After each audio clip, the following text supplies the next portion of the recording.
మన Trump H1B మీద వేసిన ఒక బాంబు తోటి మొత్తం దేశమే అల్లకల్లోలం అయిపోయింది. అలా మొత్తం దేశం అల్లకల్లోలం అయిపోయి ఆల్మోస్ట్ చాలా మంది కూడా రిటర్న్ అవ్వడానికి రెడీ అయ్యారు. తర్వాత అఫీషియల్గా ఒక keynote with clear information తోటి ఇచ్చారు. అదేంటంటే ఎవరైతే ఆల్రెడీ H1B హోల్డర్స్ ఉంటారో సో వాళ్ళు ఎలాంటి ఫీ కట్టక్కర్లేదు అండ్ వాళ్ళ ఎంట్రీకి కూడా ఎలాంటి ప్రాబ్లం ఉండదు. 2026లో జరిగే లాటరీ సిస్టంలో ఏది $100,000 ఫీజు అనేది ఇన్వాల్వ్ అవుతుంది.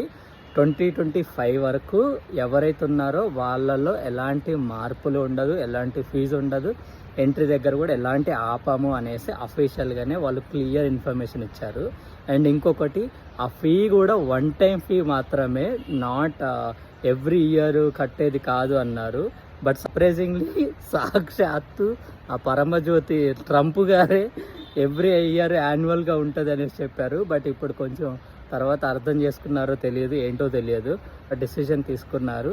సో ప్రజెంట్ అయితే ఆల్రెడీ ఉన్న వాళ్ళు ఎలాంటి కంగారు అయితే లేదు అనేసి ఒక క్లియర్ ఇన్ఫర్మేషన్ ఉంది. ఎంతైనా ఈ ట్రంప్ మావని నమ్మొద్దు మావా, ఎప్పుడు ఎట్లుంటాడో బాగా తిక్కనా కొడుకు. ఆ టారిఫ్స్ విషయంలోనే చాలా చేసేసాడు. ఇది ఈరోజు latest updates. For more follow చేసి పెట్టుకోండి. యో బీయింగ్ సూర్య సైనింగ్ ఆఫ్.